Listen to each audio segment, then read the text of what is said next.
Oh, nama saya Najwa.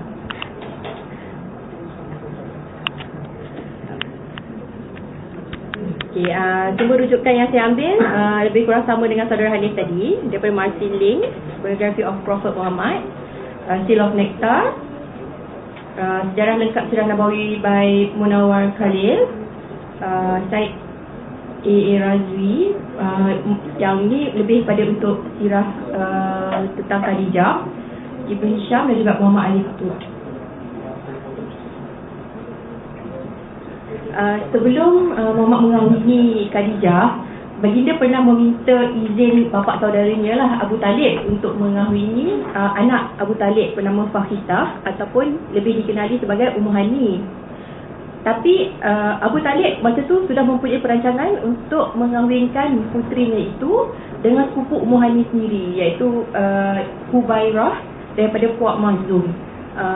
Kalau mengikut Martin Link, kenapa Abi Talib lebih nak mengahwinkan Ummu Hani dengan Hubairah adalah kerana satu, harta, dan juga lagi satu, beliau adalah penyajak yang hebat seperti Abu Talib sendiri. Reference untuk setiap slide ni boleh tengok dekat bawah tu lah. Kalau macam Martin Link tu, maknanya ambil daripada Martin Link. Tapi Abu Talib memberi alasan bahawa kepada Nabi Muhammad pada ketika itu, kenapa dia nak mengahwinkan Ummu Hani dengan Hubairah ialah kerana Puak Makhzum telah memberikan puteri mereka untuk dikahwini, iaitu ibu Muhammad sendiri, Aminah. Namun begitu, sebenarnya Abdul Muttalib, Datuk Nabi, sudah pun melunaskan hutang dengan mengahwinkan dua orang putrinya, iaitu Barah dan Atikah, dengan putera-putera Puak Makhzum. Muhammad menerima dengan hati terbuka pada waktu itu, menganggap kata-kata bapa saudaranya itu sebagai cara yang baik untuk memberitahu yang baginda belum sesuai untuk berumah tangga. Ketika berusia 25 tahun, baginda keluar ke negeri Syam ataupun Syria sebagai peniaga dengan menggunakan modal Khadijah. Okey, sebelum tu kita nak tahu siapakah Khadijah sebenarnya. Khadijah binti Khuwailid, seorang wanita peniaga yang mempunyai kedudukan termulia di kala itu dan mempunyai banyak harta. Beliau selalu menawarkan peniaga-peniaga untuk berniaga dengan hartanya dan berkongsi keuntungan, terutamanya dengan orang-orang Quraisy yang memang terkenal sebagai ahli perniagaan pada ketika itu. Dia dilahirkan di Mekah pada tahun 68 sebelum hijrah, lebih kurang 15 tahun sebelum tahun gajah. Khadijah merupakan puteri kepada Khuwailid bin Asad bin Abdul Uzza bin Hushai al-Quraisiyah al-Asaidah, iaitu seorang pedagang, dan ibunya pula bernama Fatimah bin Zaidah bin al-Asham. Khadijah berketurunan Bani Hashim. Beliau dibesarkan di kalangan keluarga yang mulia, terdidik dengan akhlak yang terpuji, bersifat teguh dan cerdik. Keluarganya memanggilnya Tahirah kerana beliau sangat baik akhlaknya dan mempunyai kesopanan yang tinggi. Ayahnya wafat kira-kira tahun 585 Masihi sebelum Perang Fijar, manakala ibunya wafat ketika tahun 575 Masihi. Setelah ibu bapa Khadijah wafat, kekayaan dan harta diwariskan kepada Khadijah dan adik-beradiknya. Tapi antara semua adik-beradik, hanya Khadijah yang mewarisi kebolehan ayahnya untuk menjadi kaya dengan cara berniaga, daripada berniaga lah. Oleh kerana Khadijah dikurniakan kecerdasan yang luar biasa berbanding adik-beradik yang lain, beliau mengambil alih tugas perniagaan keluarganya dan mengembangkannya, dan beliau sendiri mempunyai keinginan untuk memperoleh kekayaan dari titik peluang sendiri. Ada seorang bapa saudaranya yang sentiasa membantunya menasihat dalam masalah perniagaan. Keluarga-keluarganya pun banyak membantu, tapi selalunya beliau sendiri yang membuat keputusan dalam perniagaan itu. Sebelum berkahwin dengan Nabi Muhammad, Khadijah pernah berkahwin sebanyak 2 kali. Pertama, beliau diperistrikan oleh Abu Halah bin Zurarah bin Usaid bin Am bin Tamim al-Tamimi. Mereka mempunyai 2 orang cahaya mata bernama Halah dan Hanat. Selepas Abu Halah meninggal dunia, dia diperistrikan oleh Atik bin Ais bin Abdillah bin Umar bin Makhzum al-Makhzumi.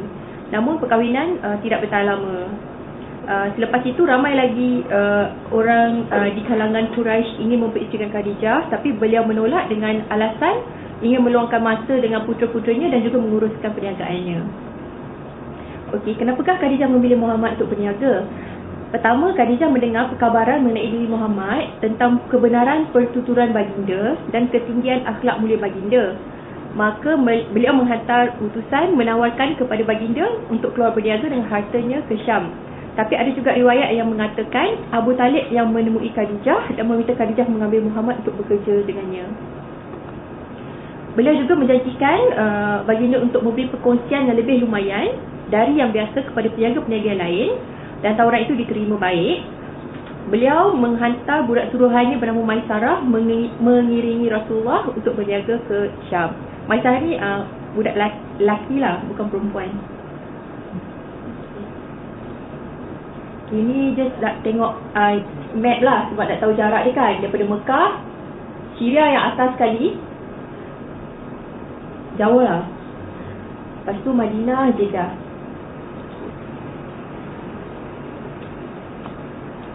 Jadi apakah yang berlaku semasa di Syam? Masa perjalanan ke sana, sampai di pasar Bushra di selatan Syam, Muhammad berteduh di bawah bayangan sebatang pohon yang besar. Pada ketika itu, Nestor ataupun setengah buku menamakan beliau sebagai Mastura, seorang rahib yang berada di situ. Setengah riwayat ada juga mengatakan yang Nestor ni ialah pengganti Bahira yang tadi Brother Hanif cerita tu lah. Dia, orang selepas dia datang kepada Maisarah, bertanyakan kepadanya, siapakah pemuda di bawah pohon besar itu? Maisarah pun cakap, pemuda itu berasal dari tanah haram, dari keturunan Quraisy. Nestor bertanya lagi, adakah dalam kedua matanya tanda merah? Jawapannya ya. Dan Nestor berkata lagi, bukan orang lain, bahkan Nabi lah yang berada di bawah pokok itu. Nestor kemudian pergi mendapatkan Nabi, mencium kepala kaki beliau dan berkata, aku percaya pada engkau dan aku menyaksikan engkau lah yang disebut Allah dalam Taurat. Beliau juga meminta kebenaran untuk melihat tanda kenabian di belikat Rasulullah, dan selepas menyaksikannya dia mengatakan, saya menyaksikan tiada Tuhan selain Allah dan menyaksikan engkau adalah Rasulullah, Nabi yang ummi, yang pernah diberitakan dengan kegembiraan oleh Isa ibnu Maryam kerana beliau pernah berkata, tidak akan turun pada masa kemudian daripadaku di bawah pohon ini melainkan seorang Nabi yang ummi dari bangsa Arab, keturunan Hashim, berasal dari Mekah. Tapi benda ni dah tak ada dalam Bible sekarang lah, yang dulu. Okay. Maisarah sepanjang perjalanan tu mencatat semua gerak-geri dan pengalaman yang berlaku. Salah satu benda yang Maisarah perasan ialah cara Muhammad berniaga juga lain daripada orang lain. Baginda akan menyebutkan harga pokok yang diperolehi daripada Khadijah kepada pembeli, dan keuntungan tu bergantung kepada pembeli nak bagi berapa. Pada masa tu ramai orang yang bersenang hati membeli daripada Muhammad kerana mereka tidak merasa tertipu dengan harga barang dagangan itulah. Dan cara baginda tu memang tak disenangi oleh pedagang-pedagang lain yang datang daripada Mekah bersama-sama menjual barangan Khadijah sebab khuatir keuntungan tak banyak. Tapi selepas dah jual barangan semua tu, keuntungan tu tak adalah juga sedikit. Kira banyaklah juga, walaupun dengan cara dia yang ikhlas tu. So dalam perjalanan pulang, satu lagi perkara yang berlaku ialah Maisarah perasan kepanasan tidak sangat biasa.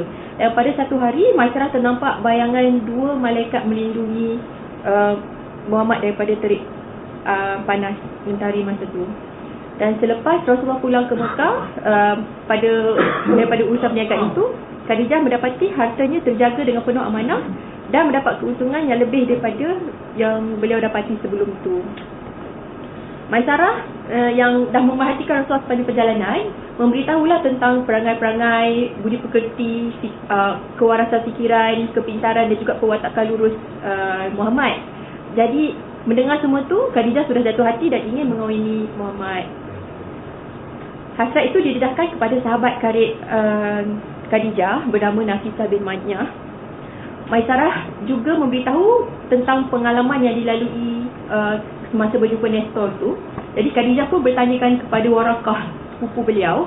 Warakah ni ialah sepupu Khadijah, memeluk agama Kristian, yang mana percaya dengan setengah kepercayaan Kristian pada waktu itu yang akan muncul Rasul selepas Isa, dan mereka memang menunggu untuk Nabi Ta'al-Hid itu datang. So bila Khadijah bertanyakan pasal peristiwa itu kepada Warakah berkata, jikalau hal itu benar, maka Muhammadlah Nabi kita. Lama sudah aku ketahui seorang Nabi sememangnya dinantikan dan masanya sudah tiba. Nafisah bertanggungjawab menemui Rasulullah untuk menyampaikan hasrat Khadijah kepada baginda untuk mengahwininya, dan Rasulullah pun bersetuju. Jadi selepas Rasulullah bersetuju, Rasulullah memberitahu kepada bapa-bapa saudaranya. Dengan itu mereka datang menemui bapa-bapa saudara Khadijah dan meminang Khadijah. Kiranya Rasulullah yang meminang Khadijah. Khadijah mula-mula menyampaikan hasrat dan Rasulullah meminang Khadijah. Perkahwinan terlaksana 2 bulan selepas baginda pulang dari Syam dengan mahar 20 ekor unta betina. Upacara akad nikah dihadiri oleh Bani Hashim dan ketua-ketua Bani Mudar. Dan daripada buku yang saya refer, umurnya ialah 40 tahun. Namun dan beliau ialah sebaik-baik wanita pada waktu itu dan sesuai untuk Muhammad. Okey, beliau mempunyai 6 orang anak semasa bersama Khadijah. Cuma seorang saja anaknya yang Ibrahim daripada Maryah Al-Qibtiyah. Anak yang pertama, Qasim, putera sulung Muhammad dan Khadijah, meninggal dunia kurang daripada usia 2 tahun. Yang kedua, Zainab, beliau berkahwin dengan Abul Ash bin Arabi. Beliau meninggal dunia di Madinah ketika tahun ke-8 Hijrah.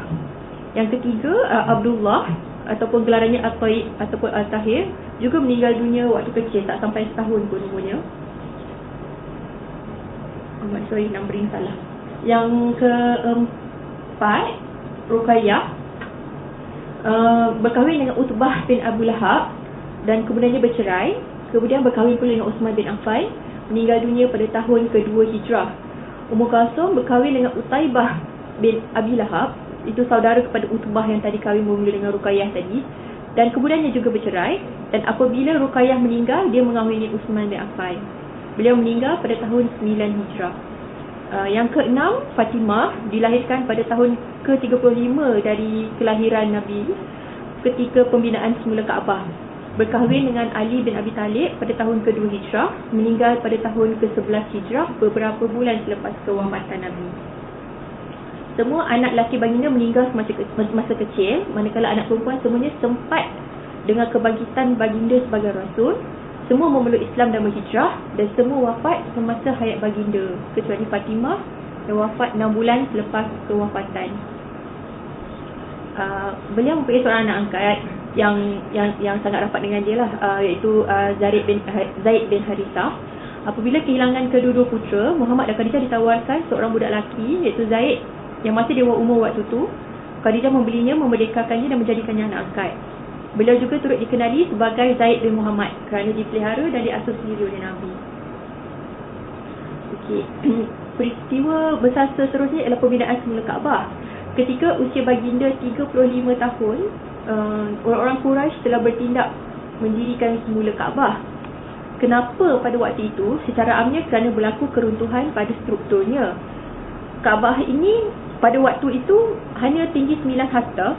Sejak daripada zaman Nabi Ismail, tidak berbumbung walaupun berkunci. Jadi pencuri boleh masuk ke dalamnya dan melarikan harta-harta yang disimpan di dalam Kaabah. Kaabah juga telah beberapa kali mengalami kerosakan sebab bangunan dia dah usang, retak dan pecah. Dan 5 tahun sebelum kebangkitan Rasulullah, masa Rasulullah berumur 35 tahun tu, banjir besar melanda Mekah. Jadi menenggelamkan dan hampir merobohkan Kaabah. Maka demi menjaga Kaabah, orang-orang Quraisy bersetuju untuk membangunkannya. Tapi sebelum diorang bangunkan tu, diorang semua sudah bersetuju pembangunan tu hanya akan diserahkan kepada mereka yang dikenali sebagai golongan yang baik, tidak memasukkan perbelanjaan yang haram, penjualan riba, berjudi, menipu ataupun daripada harta orang-orang yang menzalimi orang lain. Pada masa yang sama, kebetulan bahan-bahan untuk membuat semula Kaabah ini diperolehi daripada kapal para pedagang Greek. Dan setengah riwayat mengatakan kapal itu kepunyaan Raja Romawi yang berlayar dari negeri Habsyi untuk membaiki gereja yang dirosakkan oleh kerajaan Parsi, terdampar di pantai, dilanda ribut dan tidak dapat dibaiki di Jeddah, di tepi Laut Merah. Maka kapal itu banyak barang-barang kayu, batu, kapur dan simen, dan juga terdapat banyak tukang-tukang kayu, tukang-tukang batu dan tukang-tukang ukir kerajaan. Mereka orang dah terdampar kat situ, dan terdapat seorang saudagar bernama Bakum yang sangat mahir macam lead lah dalam pertukangan dan juga pembangunan gedung. Jadi berita terdamparnya kapal di Jeddah tu sampai ke kota Mekah, maka pembesar-pembesar Quraisy diketuai oleh Walid bin Mughirah pergi ke Jeddah. Mereka membeli kapal itu dan juga mereka meminta bakung dan orang-orangnya menolong kerja-kerja pembaikan Kaabah. Tapi ada satu masalah pada mulanya kerana mereka takut untuk membina semula Kaabah. Kerana mereka rasa dengan meruntuhkan dinding yang asal tu dan bergantikan dengan yang baru, ini dikirakan sebagai pencabulan kepada Kaabah. Sikap teragak-agak juga bertambah apabila kemunculan seekor ular yang besar yang datang setiap hari, yang keluar setiap hari daripada kawasan Kaabah tu apabila matahari mengenai dinding Kaabah. Dan siapa yang dekat dengan ular tu memang akan ketakutan sebab ular tu akan menegakkan kepalanya dan macam menakutkan mereka lah. Jadi pada satu hari, seekor elang datang bertarung dengan ular tu, menawan dan membawa ular itu bersamanya. Maka orang-orang Quraisy mengambil itu sebagai tanda yang Tuhan memberkati niat mereka. Itu pun pada mulanya mereka masih juga takut nak merobohkan, sampai Al-Walid bin Mughirah Mazumi, ketua pemelihara Kaabah pada masa itu, memulakan pembongkaran Kaabah di Rukun Yamani. Setelah mereka melihat beliau tidak terkena sembarang bala pada keesokan harinya, barulah orang-orang yang berani merobohkannya. Mereka merobohkan bangunan yang lama tu sehingga ke asas yang dibina oleh Nabi Ibrahim. Setelah itu mereka memulakan semula pembinaan Kaabah. Pada mulanya asas yang Nabi Ibrahim buat tu pun dia orang nak runtuhkan. Tapi ketika percubaan mengalihkan batu asas yang pertama, satu goncangan menggegarkan Mekah. Jadi mereka menganggap itu sebagai petanda yang mereka patut membiarkan saja asas itu tidak berusik. Semasa proses itu, mereka juga menyumpai sesuatu yang tertulis dalam bahasa Syria di sudut Hajaratul Aswad. Mula-mula mereka tak tahulah hingga ada seorang Yahudi membacakan kepada mereka tulisan itu yang mengatakan, aku ialah Tuhan kepada Beka. Aku menciptakannya pada hari aku menciptakan syurga dan bumi, dan pada hari aku jadikan matahari dan bulan, dan aku tempatkan kelilingnya 7 malaikat yang tidak boleh dicabut, dan dia akan berdiri sangat lama seperti 2 gunung berdiri, berkati orang-orangnya dengan susu dan air. By the way, Martin Lings ni bukunya dekat sini, dan dia punya source pun banyak daripada Ibn Hisham, Ibn Ishaq jugalah. Satu lagi tulisan yang ditemui di bawah tempat Nabi Ibrahim ialah seketul batu kecil berkaitan dengan pintu Kaabah yang mengabadikan kesan tapak kaki. Tertulis, Mekah merupakan Baitullah bagi Tuhan, makanannya datang kepadanya dari 3 arah. Jangan biarkan orangnya menjadi orang pertama mencemarkannya.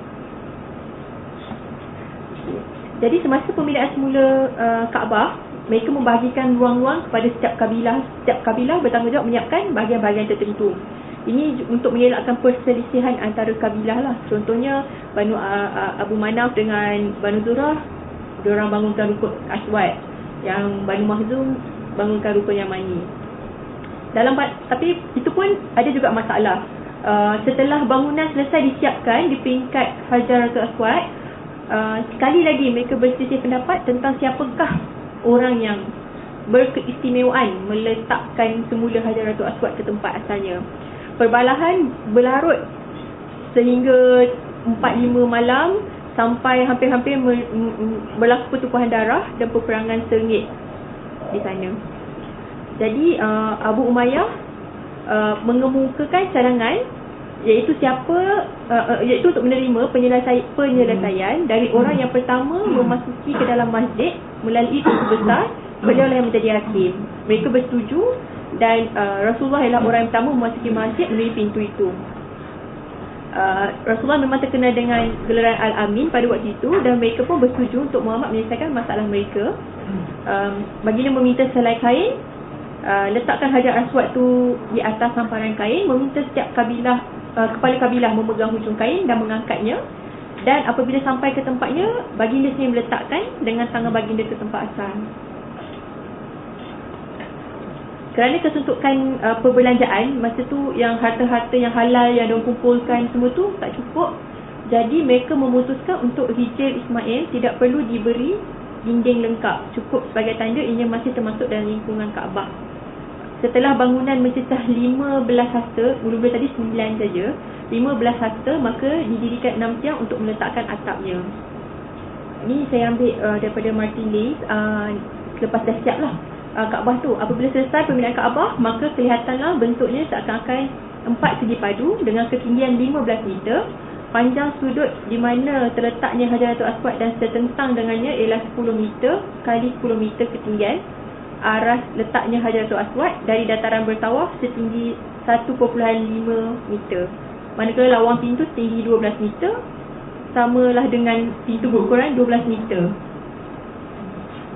Ni description dia lah.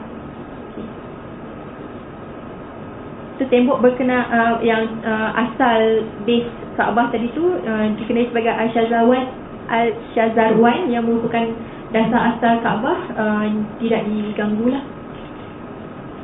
Salah satu peristiwa yang juga disebut ketika pembinaan Kaabah ialah dalam Al-Bukhari meriwayatkan dari Jabir bin Abdullah, ketika pembinaan semula Kaabah, Rasulullah telah turut serta bersama Al-Abbas dalam kerja mengangkat batu-batu. Al-Abbas berkata kepada Rasulullah, sangkutlah kain kau ke atas tengkuk supaya dapat menghindar dari terkena batu-batu. Bila baginda berbuat demikian, baginda terus pengsan dan jatuh ke tanah. Kedua matanya terjegal ke langit. Setelah sedar, terus melaung, kainku, kainku. Lalu dipakaikan kainnya ke badannya. Dalam satu riwayat lain mengatakan selepas kejadian itu tidak lagi dilihat aurat baginda. Okay. Ini gambar yang belah kiri itu ialah tapak asal Kaabah lah daripada zaman Nabi Ibrahim dulu. Dan selepas dibuat baru, itu yang berupa yang sebelah kanan. Itu yang bila dah tak cukup duit tu, itu yang Hijr Ismail tu tak dibangunkan setinggi cube 4 segi tu, hanya di tepi tu sajalah sebagai tanda yang ianya masih lagi sebenarnya dikira kawasan dalam Kaabah. Ini diambil daripada Wikipedia.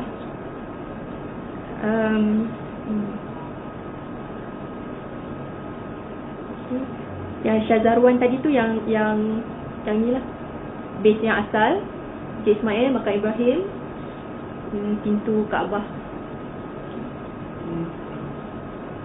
Ni yang lagi detail, tapi saya tak jumpa bahasa Inggerisnya. Ada bahasa yang bukan bahasa Inggeris saja kat sini, jadi saya tak faham sangat label dia. Tapi kalau tengok sini ada tangga lah, ada tangga. Hajar Aswad dekat sini. Okay. Ni yang tangga tadi tu.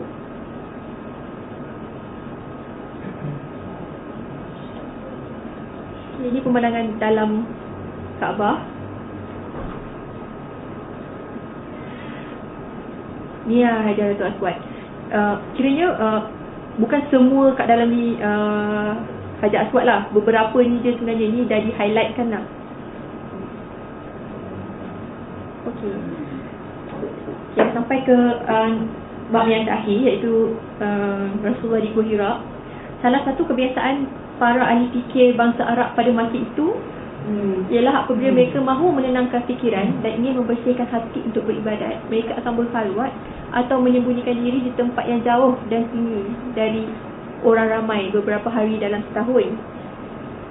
Maka bila usia baginda meningkat 40 tahun, baginda lebih banyak lagi berfikir dan mengamati kehidupan kaumnya di Mekah.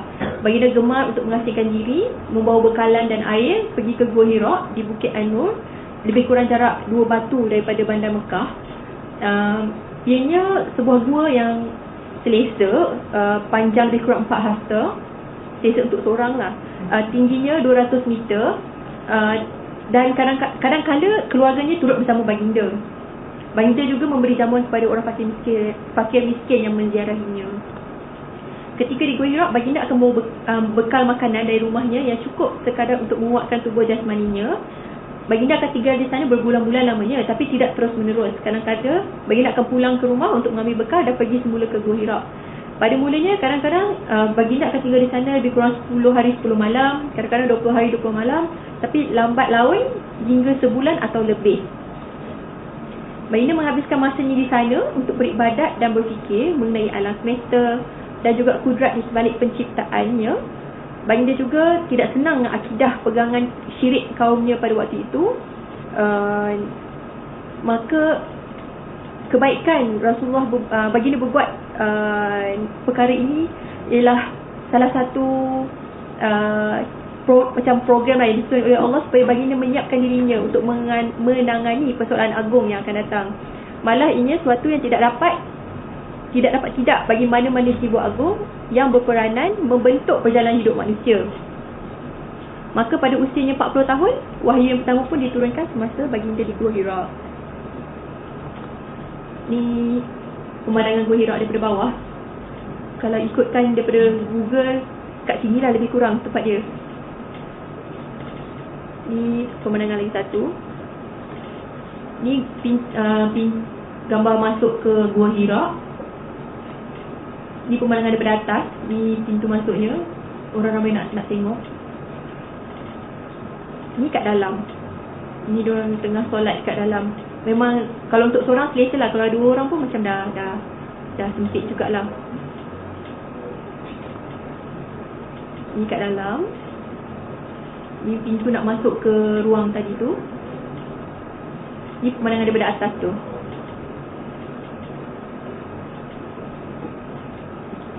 Okay.